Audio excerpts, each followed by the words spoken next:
Hey guys! Hello, hi. If you guys are new to my channel, my name is Jerome. I am typically a travel vlogger and beauty enthusiast here on YouTube, but today I am putting on my tech hat on and trying to give you guys a review from a consumer perspective, not somebody who reviews tech and devices all day long, about the new phone that I just received, the Samsung Galaxy S8 Plus. If you guys are watching this during the correct time, I'm trying to align this with the day of its launch, April 21st. I got this phone yesterday, April 20th, so I've had about 24, 26, 28 hours of using this phone, and all opinions, observations are basically my own and based on my previous experience using this, which is the Samsung Galaxy S7. I've transitioned to a larger phone. This is the size comparison for you guys. This is the S7, this is the S8 Plus. Obviously, the biggest difference is the display. If you've seen a lot of the Samsung Galaxy S8 commercials, one of the biggest value props of this phone is the infinity display. Notice how the entire screen is a screen. There are no physical buttons on the bottom. Also, the edge is less beveled than the previous Samsung Galaxy S7, and I don't know if I like it or not. I previously had the Samsung, I'm not even gonna say Samsung anymore. I previously had the S6 Edge, hated it, like completely hated it.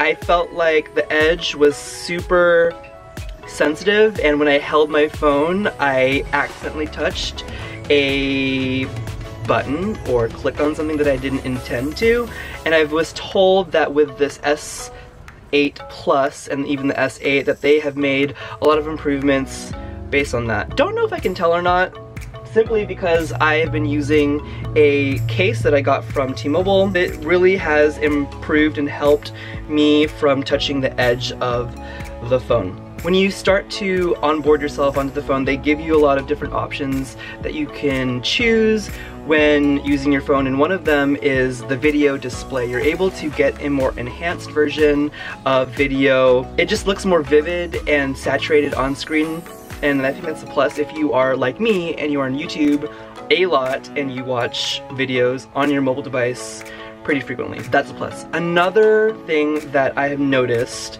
on this phone that is hard to miss is there is no physical button on the bottom. They have done away with the home button. What? Like, why would you do that? I feel like I'm old school in that I like having physical buttons.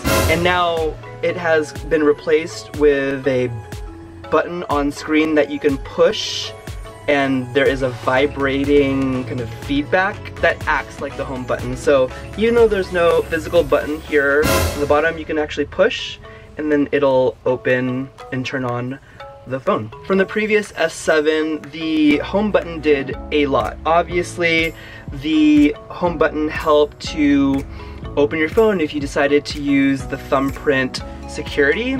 And now that that's gone, I said thumbprint, I meant fingerprint. Now the new location of that is no longer on the bottom front of the phone, it is on the back, next to the camera.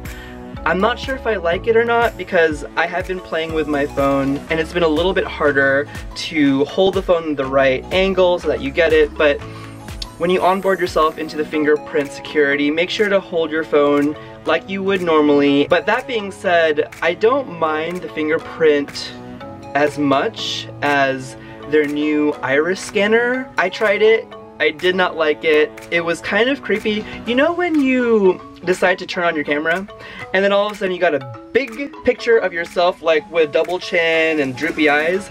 It's kind of the same thing. If you wanted to do that, you just press on the home button and then slide up, and then all of a sudden the camera shows on the top third of the screen. It feels the same as kind of accidentally opening up your camera app and then just kind of not a big fan. But out of all of the newer ways to open your device, I think that the iris scanner does not make sense, but the fingerprint, I think through time, it's like a learned behavior. It could work. Another thing about having the home screen gone is that now for simple tasks like taking a screenshot where you used to have to press on the home screen and press on the power button, you now have to just press the power button and the volume down button on the left side of the screen.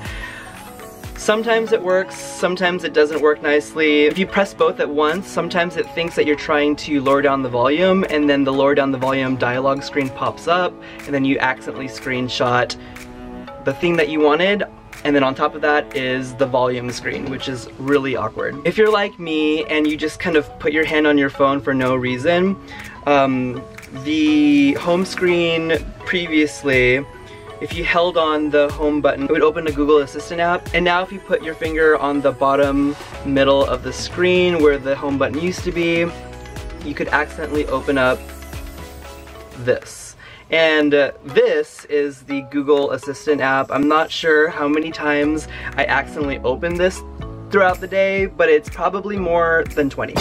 Since the bottom portion is dedicated to having a home button, a button to open like a gallery view of your previously used apps, as well as a back button, there are certain instances where the buttons don't display because there is a full takeover screen of something else, and that use case is when you're watching a YouTube video. So say you're watching a YouTube video of mine, this one's of me going to the Vatican in Rome, and you decide to go full screen and you want to press back, you actually have to swipe on the side, I believe, to open up those 3 actions, whereas before it was easier because you had either physical buttons or you had a dedicated area for that wasn't used by the screen. One large value prop of the S8 Plus and S8 is the use of Bixby. There is a dedicated button, if you're facing the screen, the left side of the screen, that turns on Bixby. It's supposed to be Samsung's kind of phone assistant to you, but right now I believe it doesn't work. All I see is a gallery of kind of cards that are relevant to me rather than me being able to do a voice enabled action, which I'm not sure if I like it, I'm not sure if I don't. So right now it only gives you cards of relevant data. It doesn't actually let you do voice enabled actions, which could be good, could be bad. I don't know how I feel about that right now. As far as size, this phone is a lot taller than my previous S7, and that makes for kind of holding the phone and just basic ergonomics of the phone a little bit trickier. If I wanted to tap on something that's on the top left of the button, I would actually have to shift the position of my hand and reach over.